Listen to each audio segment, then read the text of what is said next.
اعتکاف کا ثواب بھی ملتا رہے گا۔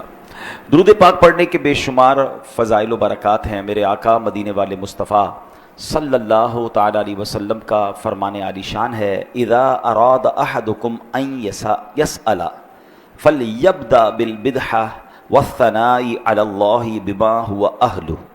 جب تم میں سے کوئی دعا کرنے کا ارادہ کرے تو اسے چاہیے کہ اللہ پاک کی شان کے لائق اس کی تعریف کرے۔ پھر فرمایا ثم لیصلی علی النبی صلی اللہ علیہ وسلم ثم لیسأل بعد فإنہ اجدر ان ینجح، اور پھر نبی پاک علیہ السلام پر درود بھیجے، پھر اس کے بعد دعا کرے کہ یہ دعا کی قبولیت کے زیادہ لائق ہے۔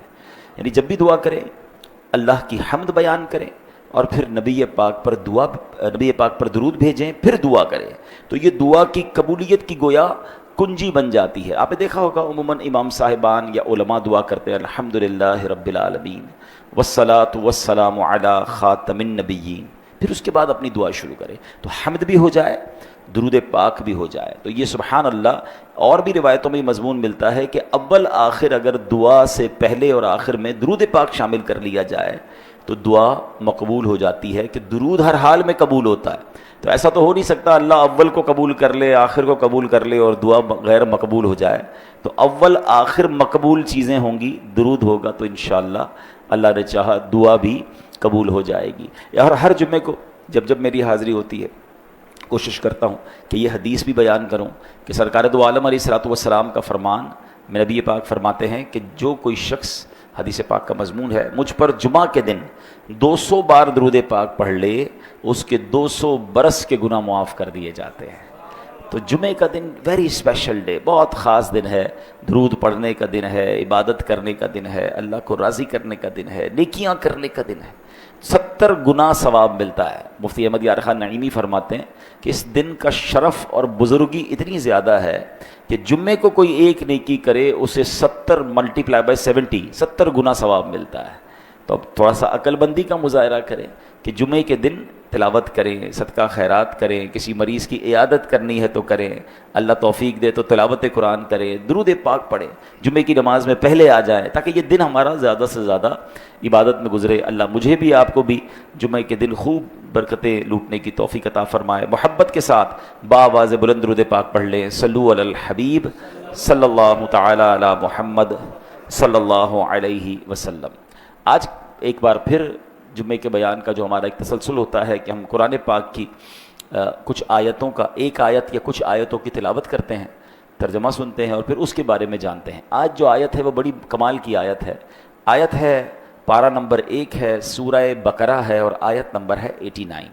اللہ قرآن مجید میں ارشاد فرماتا ہے اعوذ باللہ من الشیطان الرجیم بسم اللہ الرحمن الرحیم وَلَمَّا جَاءَهُمْ كِتَابٌ مِّنْ عِنْدِ اللَّهِ مُصَدِّقٌ لِمَا مَعَهُمْ وَكَانُوا مِنْ قَبْلُ يَسْتَفْتِحُونَ عَلَى الَّذِينَ كَفَرُوا فَلَمَّا جَاءَهُمْ مَا عَرَفُوا كَفَرُوا بِهِ فَلَعْنَةُ اللَّهِ عَلَى الْكَافِرِينَ۔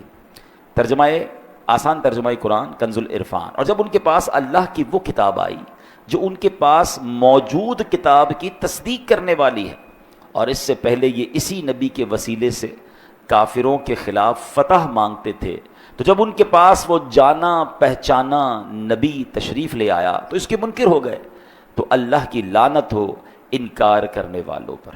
بہت کمال کی آیت ہے، اس میں بہت کچھ انشاءاللہ ہم سیکھیں گے۔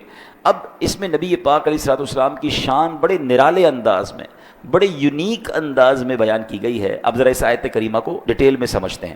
اللہ قرآن میں ارشاد فرماتا ہے وَلَمَّا جَاءَهُمْ كِتَابٌ مِّنْ عِنْدِ اللَّهِ مُصَدِّقٌ لِمَا مَعَهُمْ، فرمایا اور جب ان کے پاس اللہ کی وہ کتاب آئی جو ان کے پاس موجود کتاب کی تصدیق کرنے والی ہے، یعنی قرآن کریم ایک ایسی شاندار با کمال کتاب ہے، اتنی بلند رتبہ کتاب ہے کہ اس نے آ کر تورات اور انجیل کی تصدیق کر دی۔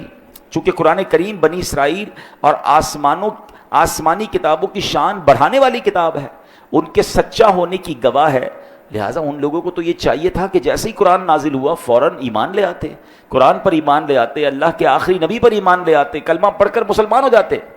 مگر ان کی حالت دیکھو کہ نبی پاک علیہ الصلوۃ والسلام کی آمد سے پہلے جذبات اور تھے، اور پیارے آقا علیہ الصلوۃ والسلام کی ولادت کے بعد، نبی پاک کی بعثت کے بعد، اعلان نبوت کے بعد ان کا انداز ہی چینج ہو گیا۔ یہ بڑی کمال کی بات ہے، شاید بہت سارے لوگوں کو نہیں پتا ہوگا کہ اس زمانے کے جو یہودی تھے، بنی اسرائیل کے لوگ تھے، وہ نبی پاک علیہ الصلوۃ والسلام کی گویا آمد کا انتظار کر رہے تھے۔ پیارے آقا علیہ الصلوۃ والسلام کی آمد کی باتیں بتاتے تھے لوگوں کو، کیونکہ ان کی کتابوں میں موجود تھا۔ قرآن فرماتا ہے وَكَانُوا مِن قَبْلُ يَسْتَفْتِحُونَ عَلَى الَّذِينَ كَفَرُوا، اور کیا کہتے تھے؟ اور اس سے پہلے اسی نبی کے وسیلے سے کافروں کے خلاف فتح مانگتے تھے، یعنی پیارے آقا علیہ الصلوۃ والسلام کے وسیلے سے اللہ کی بارگاہ میں دعائیں مانگتے تھے، پریشانیوں میں، جنگوں میں آپ علیہ السلام کے نام کے وسیلے دے کر دعا مانگتے تھے اور فتح پاتے تھے، ٹھیک ہے نا؟ تو حضرت عبداللہ ابن عباس رضی اللہ تعالیٰ عنہما جو صحابی رسول ہیں، قرآن پاک کا بڑا کمال کا علم تھا آپ کے پاس، آپ کو ترجمان القرآن بھی کہا جاتا ہے۔ فرماتے ہیں اسلام آنے سے پہلے خیبر کے یہودیوں اور قبیلہ غطفان کے درمیان بڑی دشمنی تھی، آپس میں جنگیں تھی۔ جب یہود شکست کھاتے تھے نا، بالکل لگتا تھا کہ اب گئے، اب مارے گئے، اب ہار گئے، تو پھر کیا کرتے تھے؟ دعا کرتے تھے اِنَّا نَسْأَلُكَ بِحَقِّ النَّبِيِّ الْأُمِّيِّ الَّذِي وَعَدتَّنَا أَن تُخْرِجَهُ لَنَا فِي آخِرِ الزَّمَانِ إِلَّا تَنْصُرُنَا عَلَيْهِمْ۔ اللہ کی بارگاہ میں کیا دعا کرتے تھے؟ اے اللہ پاک، وہ نبی امی جن کی آمد کا تو نے وعدہ فرمایا ہے، وہ آخری نبی بن کر تشریف لائیں گے، اللہ پاک ہم ان کے وسیلے سے تجھ سے دعا مانگتے ہیں، ہمیں دشمن پر فتح عطا فرما۔ جب یہ لوگ دعا مانگتے تھے، اللہ پاک انہیں جنگ میں فتح عطا فرما دیتا تھا۔ یعنی وہ آسمانی کتابوں پر ایمان رکھنے والے تھے، یعنی اس زمانے کے جو غیر مسلم تھے، جو آسمانی کتابوں کو نہیں مانتے تھے، ان سے جنگ ہوتی تھی، تو ان غیر مسلموں کے مقابلے میں یہ آسمانی کتابوں کے ماننے والے اللہ کی بارگاہ میں نبی پاک کی آمد سے پہلے، یعنی سبحان اللہ، یہاں ایک اور بات سمجھنی ہے، نبی پاک تشریف نہیں لائے، مگر ان کا چرچا ہو رہا ہے، ان کا ذکر ہو رہا ہے، ان کے وسیلے سے دعائیں مانگی جا رہی ہیں۔ شاعر لکھتے ہیں نا، ایک میں ہی نہیں ان پر قربان زمانہ ہے، جو رب دو عالم کا محبوب یگانہ ہے، اور اللہ ان کے وسیلے سے مانگی جانے والی دعاؤں کو قبول بھی فرماتا اور جنگوں میں انہیں فتح بھی مل جاتی تھی۔ اچھا، اب یہاں ایک اور بات، سبحان اللہ، نبی پاک علیہ الصلوۃ والسلام پر اب جب یہ جو انصار صحابہ تھے نا، جب نبی پاک مکے سے مدینے گئے تو انصاری صحابہ فوراً ایمان لے آئے۔ مدینے میں اسلام بہت تیزی سے پھیلا، اس کا ایک ریزن تھا، علماء نے لکھا کہ جو اس زمانے میں اہل کتاب تھے، یعنی یہودی تھے، وہ انصار کو پتہ کیا کہتے تھے کہ دیکھو آخری نبی کا وقت آنے والا ہے، جیسے آخری نبی آئیں گے ہم ان پر ایمان لے آئیں گے، جیسے آخری نبی آئیں گے ہم ان پر ایمان لے آئیں گے، پھر تم پر غلبہ پا لیں گے۔ انصار کو یہ معلوم تھا کہ آخری نبی آنے والے ہیں، لیکن کہتے ہیں نا، کسی کی نسبت، کسی کی قسمت کمال کی ہوتی ہے۔ جب نبی پاک علیہ الصلوۃ والسلام مدینے پہنچے، ہونا تو یہ چاہیے تھا کہ اس زمانے کے جو یہودی تھے، جو اہل کتاب تھے، وہ بھی ایمان لے آتے، مگر وہ ایمان نہ لائے۔ انصار نے دھڑا دھڑ ایمان قبول کرنا شروع کر دیا، وہ صحابی کے مرتبے پر پہنچ گئے، انہوں نے نبی پاک کی اور پورے قافلے والوں کی مدد کی، پورا مدینہ سبحان اللہ آباد ہو گیا۔ کیوں کہ وہ اہل کتاب سے سنتے رہتے تھے کہ آخری نبی آنے والے ہیں، مگر اس زمانے کے یہودیوں نے کیا کیا؟ فَلَمَّا جَاءَهُم مَّا عَرَفُوا كَفَرُوا بِهِ، تو جب ان کے پاس وہ جانا پہچانا نبی تشریف لے آیا تو اس کے منکر ہو گئے۔ اللہ اکبر۔ دیکھیں یہ بھی بڑی اہم بات ہے، اللہ پاک کی خفیہ تدبیر کیا ہے کسی کے بارے میں۔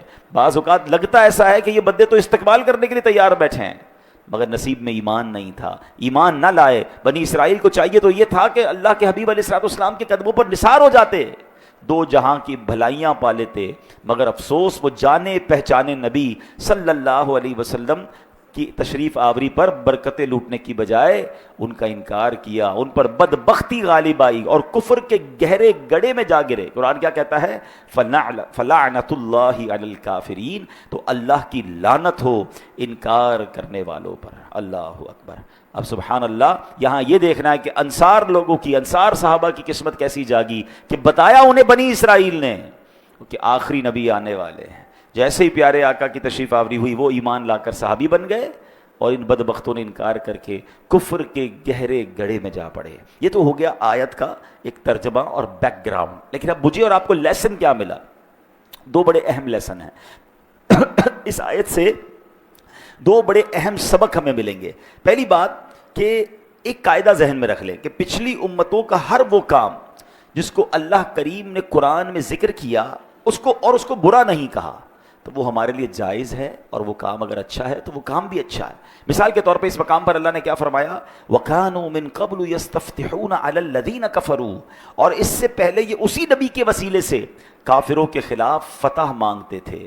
تو پتہ کیا چلا کہ پچھلی قومیں بھی نبی پاک کے وسیلے سے دعا مانگتی تھی، اور اللہ نے قرآن میں اس کا ذکر بھی کیا اور اس کو غلط نہیں فرمایا۔ اور یہاں عربی کا ایک قاعدہ بھی سمجھ لیں کہ لفظ علا جب طلب اور دعا کے ساتھ آئے تو یہ مشکل پر دلالت کرتا ہے، یعنی بنی اسرائیل کو جب بھی اس وقت کے غیر مسلموں کے مقابلے میں مشکل پیش آتی تھی، پرابلم پیش آتی تھی، تو اس مشکل کے حل کے لیے نبی پاک کے وسیلے سے دعا مانگا کرتے تھے۔ اللہ کریم نے پچھلی قوموں کے اس عمل کا ذکر بھی کیا، اسے برا نہیں کہا، تو پتہ چلا کہ ہمارے نبی علیہ السلام کے وسیلے سے اللہ کی بارگاہ میں دعا کرنا یہ نہ صرف ہمارے لیے جائز ہے بلکہ اچھا ہے، مستحب ہے۔ سبحان اللہ، جب بھی مشکل آئے، پریشانی آئے، کام اٹک جائیں، معاشی پریشانیاں ہو جائیں، قرض چڑھ جائے، بیماریاں گھیر لیں، خواہشات پوری نہ ہو رہی ہوں، قبر و آخرت کا خوف آئے، جہنم کے ذکر سن کر دل پھٹنے لگے، ہمیں چاہیے کہ نبی پاک علیہ الصلوۃ والسلام کے وسیلے سے دعا کریں۔ ان کا وسیلہ اللہ کی بارگاہ میں بڑا مقبول ہے۔ سبحان اللہ، سیدی اعلیٰ حضرت امام عشق و محبت کیا خوبصورت انداز میں اللہ کی بارگاہ میں وسیلہ پیش کرتے ہیں نا کہ یا الہی ہر جگہ تیری عطا کا ساتھ ہو، جب پڑے مشکل شہ مشکل کشا کا ساتھ ہو، یا الہی بھول جاؤں نزع کی تکلیف کو، شادی دیدار حسن مصطفیٰ کا ساتھ ہو، یا الہی جب بہیں آنکھیں حساب جرم میں، ان تبسم ریز ہونٹوں کی دعا کا ساتھ ہو، یا الہی رنگ لائیں جب میری بے باکیاں، ان کی نیچی نیچی نظروں کی حیا کا ساتھ ہو۔ اچھا، ہو سکتا ہے ابھی بھی کسی کے ذہن میں ہو کہ جناب یہ نبی پاک کے وسیلے سے دعا مانگنا ٹھیک ہے، پچھلی قومیں تو کرتی تھیں، کیا صحابہ کا بھی یہ عمل رہا؟ کیا ایمان لانے کے بعد مسلمانوں نے بھی یہ کام کیا؟ چلے ذرا اس کو بھی ڈیٹیل میں سمجھ لیں تاکہ یہ کنسپٹ ہمیشہ کے لیے کلیئر ہو جائے۔ سبحان اللہ، سب سے پہلے میں آپ کو لیے چلتا ہوں حضرت آدم علیہ نبینا علیہ الصلوۃ والسلام کی بارگاہ میں۔ حضرت آدم علیہ السلام نے عرش کے پائے پر ہر جگہ اللہ پاک کے نام کے ساتھ محمد لکھا ہوا دیکھا، ٹھیک ہے؟ اچھا، اللہ پاک علیہ الصلوۃ والسلام کی بارگاہ میں عرض کی، یا اللہ یہ کون ہے؟ جہاں تیرا نام دیکھتا ہوں وہاں یہ لفظ محمد بھی دیکھتا ہوں صلی اللہ تعالی علیہ وسلم۔ تو فرمایا ھذا ولدک الذی لولاہ ما خلقتک، اے آدم یہ آپ کی اولاد میں سے ہیں، اگر محمد نہ ہوتے تو میں آپ کو بھی پیدا نہ کرتا۔ ہیں جب حضرت آدم علیہ السلام جنت سے باہر تشریف لائے تو عرض کی، یا رب بحرمت ھذا الولد ارحم ھذا الوالد، اے اللہ اس عزت دار بیٹے کے صدقے اس والد پر بھی رحم فرما دے۔ حضرت آدم اپنی اولاد میں آنے والے آخری نبی علیہ السلام کا وسیلہ اللہ کی بارگاہ میں پیش کر رہے ہیں۔ اللہ نے ارشاد فرمایا، یا آدم لو تشفعت الینا بمحمد فی اہل السماوات والارض لشفعناک، اے آدم اگر آپ محمد صلی اللہ تعالی علیہ وسلم کے وسیلے سے تمام آسمانوں اور تمام زمین والوں کے لیے دعا کرتے تو ہم سب کے حق میں آپ کی دعا قبول فرما لیتے ہیں۔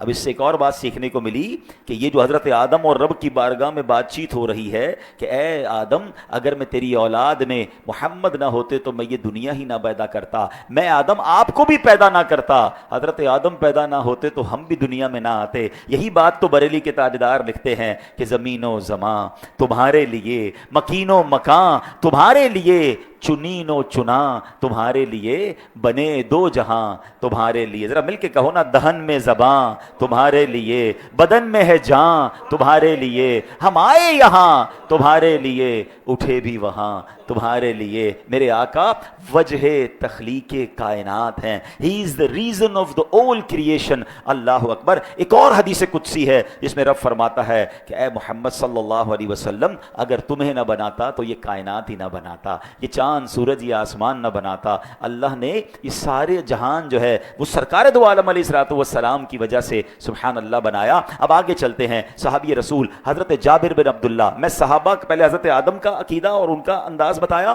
اب حضرت جابر بن عبداللہ رضی اللہ تعالیٰ عنہ کے بارے میں سنیں۔ کہتے ہیں نعت شریف پڑھتے ہو، یہ کہاں سے ثابت ہے؟ ارے صحابہ نعتیں پڑھا کرتے تھے، حضرت حسان بن ثابت کی نعتیں تو سنی ہوں گی، آؤ حضرت جابر بن عبداللہ کا شعر سناتا ہوں۔ وہ لکھتے ہیں، بہی قد اجاب اللہ آدم اذ دعا ونجی فی بطن السفینۃ نوح، کہتے ہیں انہی کے وسیلے سے اللہ پاک نے آدم علیہ السلام کی دعا قبول فرمائی، انہی کے صدقے حضرت نوح علیہ السلام کی کشتی کو نجات ملی ہے۔ وما ضرت النار الخلیل لنورہ ومن اجلہ نال الفداء ذبیح، ارے انہی کے نور کی برکت سے ابراہیم علیہ السلام پر آگ ٹھنڈی ہو گئی، انہی کے صدقے حضرت اسماعیل علیہ السلام کے لیے جنت سے فدیہ بھیجا گیا ہے۔ یعنی سبحان اللہ، جس کو جو ملا ہے وہ سرکار علیہ السلام کا صدقہ ہے۔ اللہ اپنے حبیب سے اتنا پیار کرتا ہے، اللہ کریم کی خاص رحمت ہے، کیونکہ نبی پاک رحمت للعالمین ہیں۔ اب ذرا اور آگے چلتے ہیں، سیرت کی کتابوں میں بڑی کمال کی روایت ہے۔ ایک صاحب تھے، ان کا نام ہے جلہما،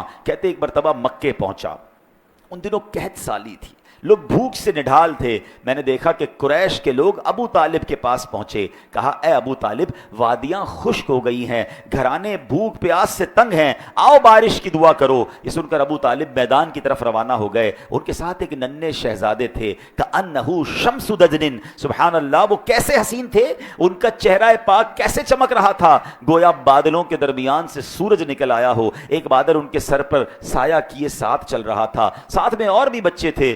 چلتے چلتے ابو طالب کعبے شریف کے پاس پہنچے، اس ننھے دل ربا کو کعبے سے ٹیک لگا کر بٹھا دیا۔ اس وقت آسمان پر بادل کا نشان نہیں ہے، ذرا تصور کیجئے، مکہ ہے، بھوک ہے، قحط ہے، بارش کا نام نہیں ہے۔ ایک حسین چہرے والے ننھے بننے دل ربا شخصیت کو لے کر ابو طالب کعبے کی دیوار کے پاس پہنچتے ہیں۔ ابو شہزادے نے کیا کیا، اپنی انگلی آسمان کی طرف اٹھائی، اللہ اکبر، انگلی اٹھنے کی دیر تھی کہ بادل امنڈ آئے، تیز بارش شروع ہو گئی، اور وہ تاریخی شعر ابو طالب نے کہا جو آج بھی سیرت کی کتابوں میں سنہرے حروف سے جگمگا رہا ہے، اور وہ شعر کیا ہے، وَأَبْيَضُ يُسْتَسْقَى الْغَمَامُ بِوَجْهِهِ ثِمَالُ الْيَتَامَى عِصْمَةٌ لِلْأَرَامِلِ، کہتے اور وہ چمکدار چہرے والے ہیں جن کے وسیلے سے بارش مانگی جاتی ہے، وہ یتیموں کا سہارا اور بیواؤں کے لیے پناہ ہیں۔ اور وہ خوبصورت چہرے والی، ہستی مسکراتی اور نورانی چہرے والی شخصیت کوئی اور نہیں، وہ ہمارے آقا مدینے والے مصطفیٰ صلی اللہ علیہ وسلم ہیں، جن کا بچپن کے عالم میں یہ کمال ہے۔ مولانا حسن رضا خان صاحب کہتے ہیں نا، بے یار و مددگار جنہیں کوئی نہ پوچھے، بے یار و مددگار جنہیں کوئی نہ پوچھے، ایسوں کا تجھے یارو مددگار بنایا۔ تو سبحان اللہ، اللہ کی بارگاہ میں سرکار دو عالم علیہ السلام کا وسیلہ پیش کرنا یہ ایک ایسا کمال کا کام ہے جو دعاؤں کی قبولیت کا سبب بنتا ہے۔ دعاؤں میں نبی پاک علیہ السلام کا جب ذکر آ جائے تو خاص اللہ کی رحمت برستی ہے۔ منقول ہے، مراکش کا شہر فاس بڑا مشہور شہر ہے، وہاں ایک نیک عورت رہتی تھی، اس کی بڑی کمال کی اور بڑی یونیک عادت تھی کہ جب بھی اسے کوئی پریشانی ہوتی تھی نا، ڈیفیکلٹی ہوتی تھی، وہ کیا کرتی، آنکھیں بند کر کے پیار دونوں ہاتھ اپنے چہرے پہ رکھتی اور آنکھیں بند کر کے بڑی محبت سے کہتی محمد صلی اللہ علیہ وسلم، بس سرکار علیہ السلام کا بڑے پیار سے نام لیتی تھی، اس کی وہ پریشانی دور ہو جاتی تھی، ذکر مصطفیٰ کی برکت سے اس کی پریشانی دور ہو جاتی۔ اس کا انتقال ہوا، قبر میں جب اس کو اتار دیا گیا تو کسی رشتہ دار نے خواب میں دیکھا کہ تمہارے ساتھ کیا معاملہ ہوا، تو کہتی ہے کہ میرے پاس منکر نکیر فرشتے آئے تھے، سوال کرنے آئے، میری تو ایک عادت تھی جب کوئی ٹینشن سامنے آتی میں اپنی دونوں آنکھوں پر چہرے پہ ہاتھ رکھ کے سرکار کا نام لیتی، اللہ ان کے نام کی برکت سے میری مشکل دور کر دیتا۔ کہتی میں نے چہرے پہ ہاتھ رکھا، نبی پاک کا نام لیا، اور جب میں نے چہرے سے ہاتھ ہٹایا تو دونوں فرشتے واپس جا چکے تھے۔ تو یہ وہ نام ہے، نبی پاک کا ذکر وہ ذکر ہے جو مصیبتوں کو دور کر دیتا ہے، جو پریشانیوں کو دور کرتا ہے۔ یقیناً مشکل دور کرنے والی ذات، یقیناً مدد کرنے والی ذات صرف رب کی ذات ہے، مگر سبحان اللہ، اللہ کی بارگاہ میں ذکر مصطفیٰ اتنا پیارا ہے، بلا تمثیل سمجھاتا ہوں، یقیناً اللہ اولاد سے پاک ہے، وہ نہ کسی کا والد ہے نہ اس کا کوئی بیٹا ہے، مگر سمجھانے کے لیے کہہ رہا ہوں کہ اگر کسی سخی کے پاس جا کر اس کے پیارے بچے کا ذکر کیا جائے یا اس کے کسی پیارے فیملی ممبر کا ذکر کیا جائے یا اس کا وسیلہ پیش کیا جائے تو سخی بھی کہتا ہے میرے بچے کا نام لے رہا ہے، میرے کسی پیارے کا نام لے رہا ہے۔ سخی اپنے در سے خیرات دیتا ہے، میرے رب کے ہاں کوئی اولاد نہیں، وہ لم یلد ولم یولد ہے، مگر سبحان اللہ اپنے حبیب سے اسے بڑا پیار ہے۔ ارے جب جس کے صدقے کائنات بنائی ہے، جب اس کا ذکر اس کی بارگاہ میں پیش کرتے ہیں تو اپنے کرم کے دروازوں کو وہ کھول کر ہماری جھولیاں بھر دیتا ہے۔ تو آج قرآن مجید کی آیت اور صحابہ اور انبیاء کے انداز سے ہم نے سیکھا کہ